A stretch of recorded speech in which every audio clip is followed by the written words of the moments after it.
ये SSC GD की अगर आप तैयारी कर रहे हैं दोस्तों तो ये क्लास आपके लिए इंपॉर्टेंट होने वाली है। आप यहाँ पर देख ही सकते हैं 2022 में कुछ 2023 में क्वेश्चन पूछे गए हैं। इस सभी के सभी क्वेश्चन में लेकर आया हूँ। ये हमारी थर्ड क्लास है दोस्तों स्ट्रैटेजी की। इससे 7 क्वेश्चन 8 क्वेश्चन एग्जाम में फिक्स रहते हैं, आपको बताने की मुझे जरूरत है ही नहीं।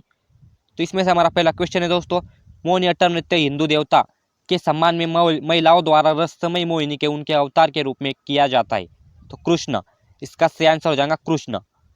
कृष्ण देव के सम्मान में किया जाता है। नेक्स्ट है भामा कल्पम, किस भारतीय शास्त्रीय नृत्य से संबंधित शास्त्रीय नृत्य नाटिका है। तो मोहिनीअट्टम, इसका सही आंसर हो जाएगा डी मोहिनीअट्टम। नेक्स्ट है निम्नलिखित में से किस नृत्य का संबंध छत्तीसगढ़ से नहीं है। यहाँ पर नहीं है पूछा गया है दोस्तों, तो सैला इसका आंसर सही हो जाएगा। सैला जो नृत्य है वो छत्तीसगढ़ में नहीं मनाया जाता है। भागोरिया हो गया, पंथी हो गया और पंडवानी हो गया, ये तीनों भी नृत्य छत्तीसगढ़ में मनाए जाते हैं। नेक्स्ट है राउत नाचा पंथी सुआ निम्नलिखित में से किस राज्य का प्रसिद्ध नृत्य शैली है। तो पंथी हमने ऊपर ही देखा था दोस्तों, ये रहा पंथी, छत्तीसगढ़ में मनाया जाता है। तो ये इसका आंसर सही हो जाएगा सी, छत्तीसगढ़ का नृत्य है पंथी, राउत नाचा और सुआ और पंडवानी पंथी भागोरिया, ये तीनों भी सातों के सातों नृत्य छत्तीसगढ़ में मनाए जाते हैं। नेक्स्ट है निम्नलिखित में से किस शास्त्रीय नृत्य की उत्पत्ति आसाम में हुई है। तो आसाम में सत्रिया की उत्पत्ति हुई थी दोस्तों, सत्री या नृत्य। नेक्स्ट है निम्नलिखित में से कौन एक कत्थक, यहाँ पे कत्थक दिया गया है, नर्तक नर्तकी नहीं है, यहाँ पर भी नहीं है पूछा गया। तो दोस्तों आनंद शंकर इसका सही आंसर हो जाएगा। कत्थक की अगर बात करें तो सितारा देवी कत्थक से, शंभू महाराज कत्थक से और गोपी कृष्णा भी कत्थक से ही है। नेक्स्ट है कलामंडलम रमणकुट्टी नायर को किस नृत्य शैली के लिए उनके योगदान के लिए पद्म भूषण से सम्मानित किया गया था। तो कथकली, इसका सही आंसर हो जाएगा कथकली। रमन कुट्टी नायर का संबंध किससे पूछा जाए तो कथकली इसका सही आंसर हो जाएगा।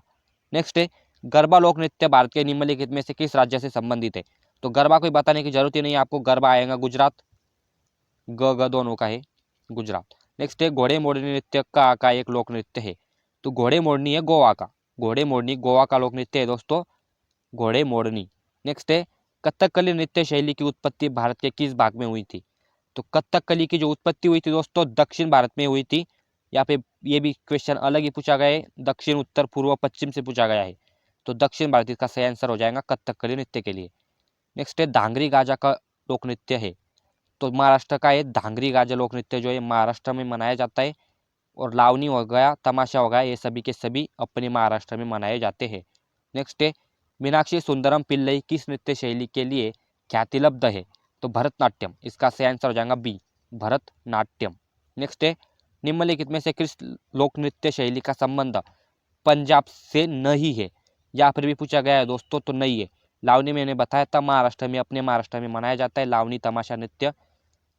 तो सभी के सभी पंजाब के नृत्य, भांगड़ा हो गया पंजाब में, गिद्धा भी पंजाब में और लुड्डी भी पंजाब में मनाए जाते हैं। और लावनी जो है वो महाराष्ट्र में मनाया जाता है। नेक्स्ट है निम्नलिखित में से कौन सा लोक नृत्य भारतीय राज्य महाराष्ट्र में मुख्य रूप से नहीं किया जाता है। यहाँ पर भी नहीं पूछा गया है दोस्तों, तो रऊफ इसका सही आंसर हो जाएगा। अगर रऊफ की अगर बात करें तो रऊफ जो है जम्मू कश्मीर में मनाया जाता है, जम्मू और कश्मीर। और ये जो बाकी के मैंने बताया था तमाशा, लावनी और कोली, ये सभी के सभी जो नृत्य अपने महाराष्ट्र में मनाए जाते हैं। नेक्स्ट है जागोई और चोलोम निम्नलिखित में से किस शास्त्रीय नृत्य की दो प्रमुख भाग है। तो मणिपुरी की दो भाग है, जागोई और चोलोम। नेक्स्ट क्वेश्चन है हमारा यामिनी कृष्णमूर्ति, ये एग्जाम में हमेशा पूछा जाता है दोस्तों।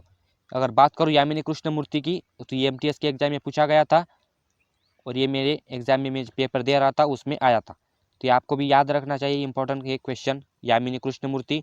और नृत्य से हमेशा क्वेश्चन पूछे जाते हैं दोस्तों, ये मुझे बताने की जरूरत नहीं, आप सभी को पता ही होगा।